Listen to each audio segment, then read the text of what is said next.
Hey y'all, how you doing? It's good to see you guys. My name is Trey for those of y'all who do not know me, and for those of you who do know me, my name is Trey. Y'all, it's been like a really wild ride so far because like right now on TikTok I have like 200,000 followers.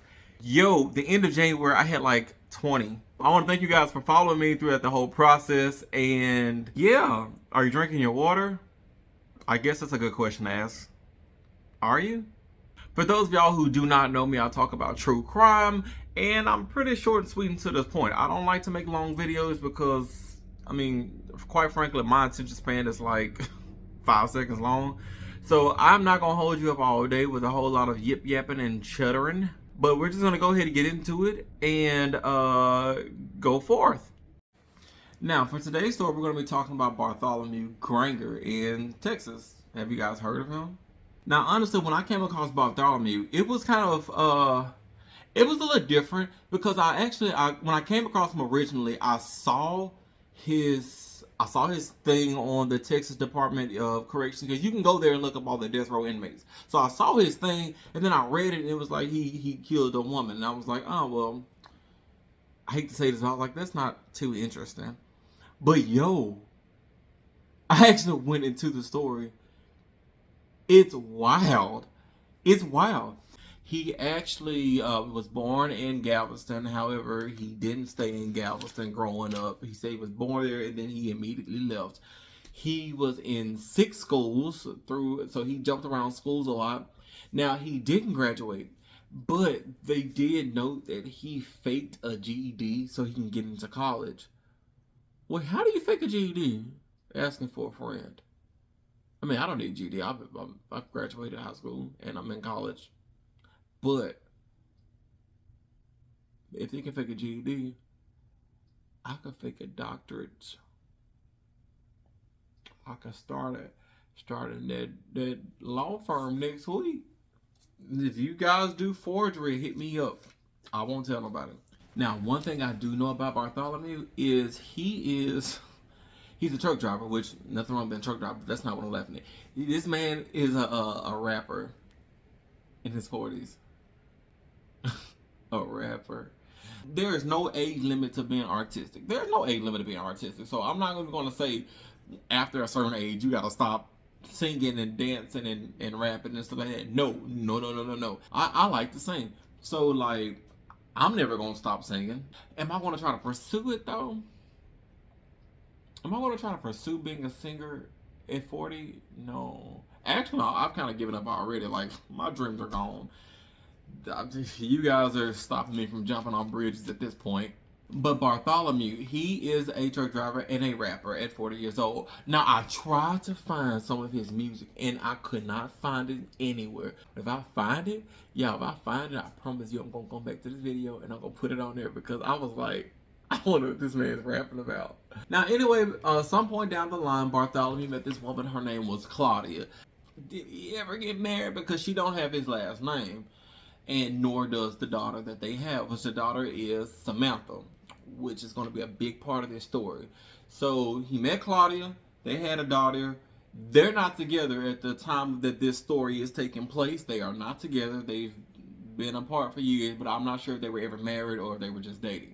Now, in 2010, Bartholomew, his brother Lyndon, and Bartholomew's son, who's Bartholomew Jr., they filed 2 civil complaints against the Houston Police Department. They got into it with a policeman, and they claimed that the policeman made them fearful of their lives, which I'm not going to downplay that, because, just historically speaking, the police has done that to black people. So I can't say exactly what happened, especially because I couldn't find anything on it. But they had 2 civil suits going towards. Now, one of those suits was actually dismissed by the judge, just on the basis of, whatever. Now, the other one, I did not get the outcome of the other one. I don't think it was actually dismissed. I think it was still ongoing. But guess how much money they wanted from me? They wanted $250 million. For punitive damages. Maybe they could have got it. I mean, if a police ever smacked me up top the head, I'm going to go for everything he's worth. Now, Bartholomew, he is a loser at this point in time. Partially because of a rapper, But a big part of the reason why he's a loser, because in 2012 he assaulted his daughter, Samantha. The daughter actually, the reason why this whole story starts, because they're in court at this point in time. March 2012, they are in court because the daughter is taking her dad, Bartholomew, to court for raping him. Call it what it is. He raped her. And not only was it Bartholomew, it was the Uncle Lyndon. These Negroes, they did that. So, the week of March the 14th, 2012, they are in court for Bartholomew. Now, both of them, Lyndon and Bartholomew, they had already gotten out of jail on bail. So, they're on bail right now. But they have their court cases that actually go in debate. March the 13th, which was the Tuesday, Samantha, which is Bartholomew's daughter, his daughter that he raped with his brother. So, Samantha, her uncle, whatever. Samantha got up there and she was testifying against her daughter, right? Talking about, basically he raped me. He and my uncle, they raped me. So like these two losers. Bartholomew got his black tail in front of that doggone court. And this man, when I tell you, he showed the freak out. Yo, he showed out. He was sitting there calling her a liar, talking about I hate you, screaming, doing all type of stuff. I know if y'all are on my TikTok, which once again, just take a little break. If you hadn't already, make sure you guys are following my TikTok as well. But if you guys are the ones who follow my TikTok, I know you've seen the one that we've done about Ronnie O'Neal. Y'all know the one, the real famous clip came out when he was in court. Do you think I'm here to play around with y'all? God dang it, I'm not. That dude right there, you remember how he was showing out in court? For those of y'all in South Africa watching, you know how, what that name, Rosemary in Lavu, how she showed out in court. This man showed out. When I tell you, this one, Bartholomew, showed out. Now, even his lawyer was, after the fact, was noting, he was like, the case was actually going fairly well considering. So Bartholomew was just showing out for whatever reason. Bart, you messed yourself up, sir. So March the 14th, Bartholomew, he got into his truck. He had a pickup truck. He drove up to the courthouse. He sat there for hours. Just waiting. He sat there for hours, just waiting for them to show up. And around 11:20 in the morning on March the 14th, that's when he saw his daughter Samantha and his ex Claudia showing up to the courthouse. He got a gun, stepped out the car, he shot up they were in front of the courthouse. This wasn't even just like some random place. It wasn't at their house. No, he shot them in front of the courthouse. He shot, Samantha got shot a couple times. Claudia got shot. There was this random passerby who they got shot. They never mentioned their name, so I'm not sure who that person was. But there was this other lady who she got shot, and hers was important. Her name was Minnie Seabolt. She was accompanying someone to the courthouse. So she's accompanied to the courthouse. Gunfire is shooting out, right? Everybody's starting to duck and scatter. They're not even there for this case. They're there for something completely different. Minnie Seabolt, she starts like running. She's trying to run into the courthouse. They have those revolving doors. As she's running into the courthouse, Barty boy, this man pop, shot her 2 times. She died at the entrance into the courthouse. She died. Like, she's gone at this point in time. Now, the police, they're hearing about this because it's the courthouse. There's always police around. So the police are hearing about this, right? And so they're starting to come to the scene. They're starting to figure out what's going on when they're hearing gunshots. There's a policeman who runs up and he sees Minnie. She's already dead. Remember, the mom, Claudia, she got shot, and the daughter, Samantha, got shot, and that 4th random person, which they never released a name, I don't know. But the Samantha, the daughter, she is on the ground. She's screaming, "Dad, stop! Dad, stop!" Can you imagine? Bart, you suck, bro. All right, so now Bartholomew, he's running up on his daughter, right? She's already on the ground. And now he walks up on her to see if she's still alive. He comes up, he sees she's still alive. The police are now running outside, right? The police got their guns out. They start shooting back. Bartholomew runs back to his pickup truck, right? He gets inside the pickup truck, right? The pickup truck is getting shot at by the police, rightfully so, right? Bartholomew, he's determined to finish the job. You know, he hates his mind is on his daughter, right? He already shot her, but he saw she's still alive. This man gets in his truck and runs her over. Bloop bloop.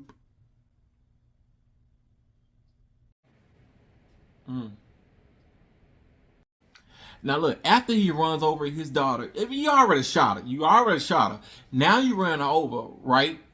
The police at this point like, oh crap, you know, this is serious. So the police are shooting up. His truck gets hit like 12 times. He actually gets hit while he's driving the truck. But they don't stop. They don't stop him. Bartholomew takes the truck. He's driving, skirting down the road. He only goes like a block down the road before he hops out of the truck. The truck is still moving. It's damaged, but he didn't make it stop. He just opened the door and said, whoo, Superman, gone. Okay, so Bartholomew, he dipped out of his truck, right? So not only is he hurt because he actually got shot by the police. Not only is he hurt by that, he's hurt because he jumped out of a moving vehicle, and the moving vehicle was not going slow. So he's skirted up, whatever. He's about a block or two away from the courthouse. So he's from here to there, right down the street. He runs into the Richardson construction building, right? Inside of the building, there are 4 construction workers. He takes them all hostage because this man, he's got a gun at this point, right?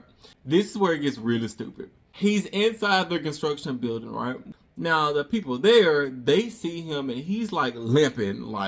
He's shot up, he's skint up. And they're looking at each other like, we could take him. And that's exactly what they did. They overpowered him and they took the gun away from him. And now I saw 2 different things. Here. I'm not sure exactly which one is which. I saw one where he called the police and he told the police he didn't want to shoot anybody. He just wanted help. He just wanted to get to the hospital. I saw one. Then I saw the other one was after the construction workers overpowered him and took the gun, they called the police and the SWAT team bust in and took them. So the SWAT team was involved. So I'm inclined to believe that he wasn't the one that really called. I think they called, and while they were explaining, he was just like, "Just give me some help. Just give me some help, or whatever." Or maybe he told them, "I don't want to shoot you. I just don't want the police to shoot me anymore." And then they was like, "Okay, well, give us the gun."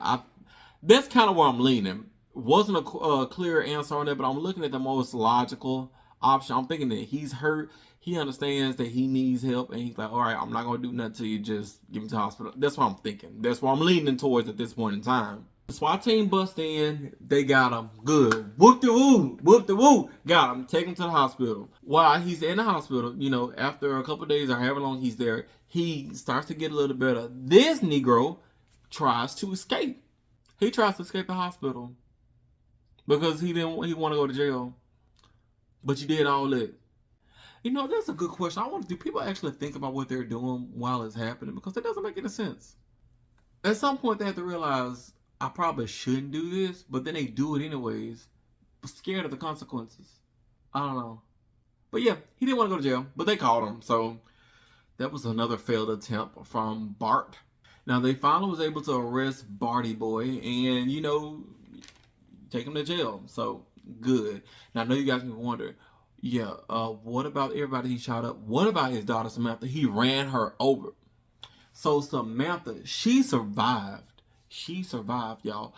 But y'all, she was in a coma for like 3 months. I think it was a medically induced coma. I think they had to actually put her in a coma so she could actually heal. But regardless of put in a coma or whatever, she was in a coma for 3 months. 3 whole months because her dad, after he raped her, shot her, then ran her over. The whole time claiming, I ain't do nothing to her. the whole time. Like Nick. So Minnie's daughter Deborah, she got a phone call saying that all the crap that happened. So Deborah is shook. She is shooketh. Do you understand me? Like, and for good reason. I mean, this man did all this for what?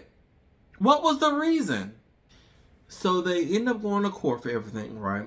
They actually have the court in Galveston, Texas, because they didn't want the court to be at the scene of the crime, which is understandable. You know, you didn't want people to walk past, especially like Deborah or even Samantha or Claudia or anybody really. But I mean, like the people that really, so Samantha, you know, the one that got shot and ran over and raped, you know, but at least she lived, thank God. But yeah, they moved to Galveston so everyone wouldn't be at the scene of the crime every day. But while they were there, Bartholomew pulled his stunts. This man was in court. He was screaming.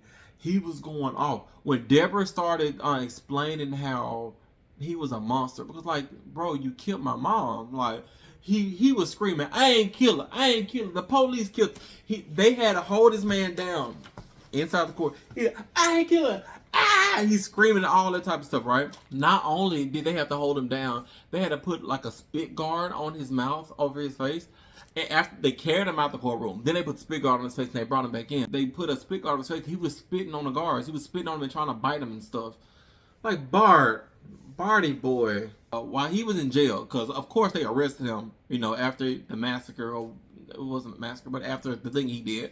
They played phone calls while he was in jail. This man was making phone calls bragging about how all the stuff he did. But you got to court. He got to court and was telling everybody, I ain't shoot her. I ain't shoot the. He said the police shot her.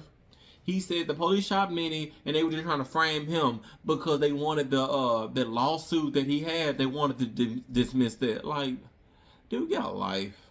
The judge even made a point to notice, like, you proved that you did everything. You proved that you're guilty today. Like, no one who's not guilty does this. Like, and yeah, so they only deliberated for about an hour and 45 minutes. That's right under 2 hours. The jury was 9 women and 3 men. And of course, he was guilty. And he's on death row in the Department of Corrections in Texas. That was on May the 8th of 2013. But anyway, that is the crazy story of Bartholomew Granger, the guy who raped his daughter with his brother, shot her, ran her over, killed another woman, shot the mom, shot another bystander, and then claimed he did none of it. So, crazy, right? I do want to thank you guys for following with me on this video. I hope you guys are having a great day. Once again, I know I've said it like 2 or 3 times. Make sure you guys are following this YouTube channel. Make sure you guys are following my TikTok channel. Make sure you guys are just following, you know, because I'm going to be uploading different things and I want you guys to get the full experience.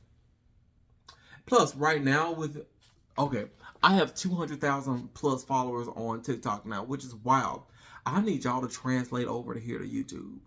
Because especially when TikTok is getting ready to go down, I need y'all over here. Because I just know that when TikTok goes down, there's going to be a whole bunch of y'all talking about, where can I find him? I'm telling you now. Come over to my YouTube. Follow it. And that's about it. I want to thank you guys for being here with me. I hope you guys have a great day. Drink some water. And I will see you guys later. Have a good one. Bye.